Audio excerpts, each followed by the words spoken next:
In section 18, he talks about what controls a nation. And so he says that for the character and destiny of a group are often determined by its inferior elements. The inert mass of a nation, for instance, is in its middle section.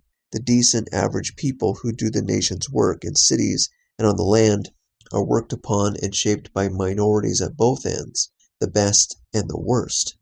The game of history is usually played by the best and the worst over the heads of the majority in the middle.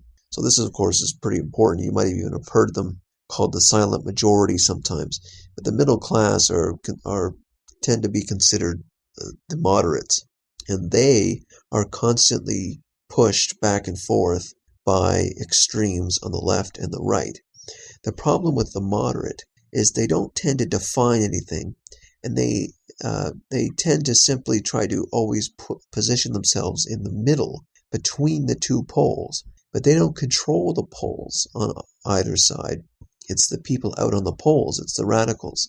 They're the ones that move the poles, and often what happens is if a country, for example, is sliding left, then the moderates will slide left because they want to be seen as moderate. They want to be seen as in the middle. And so all this manipulation goes on in the media, for example. The universities and the media are considered left-wing, and they will bias, of course, the moderates, the middle class. What's seen as an influence from the right wing would be business or just reality in general, getting out of the universities and having to actually make a living, family, religion sometimes. Those tend to be tugging from the other side. So, but it's the majority of people are still these moderates or in the middle. And what often happens is you don't want to awaken those middle class, because those are the ones that could really change things if they're disturbed enough to go and vote.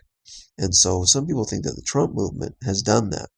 And enough people are pissed off by both the old Republicans, the old GOP, and also, of course, the Democrats who have just ruled for 8 years. And a lot of people are unhappy with the results of that. And so that's why you see this kind of recoil from the establishment.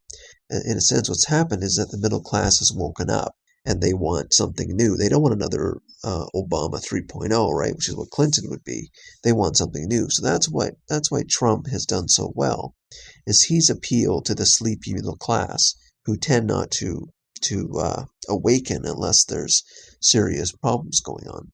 And continuing into section 18, he says, the reason that the inferior elements of a nation can exert a marked influence on its course is that they are wholly without reverence toward the present. They see their lives and the present as spoiled beyond remedy, and they are ready to waste and wreck both. Thus they are, hence their proclivity for united action. Thus they are among the early recruits of revolutions, mass migrations, and of religious, racial, and chauvinist movements. So he's saying here is that the people who think that the present is just not worth living for, that everything is shit, that kind of mindset, these are the people who join mass movements, and they don't care what happens. They don't care what happens in the present. They are upset enough that they will do almost anything to try to realize whatever end they have.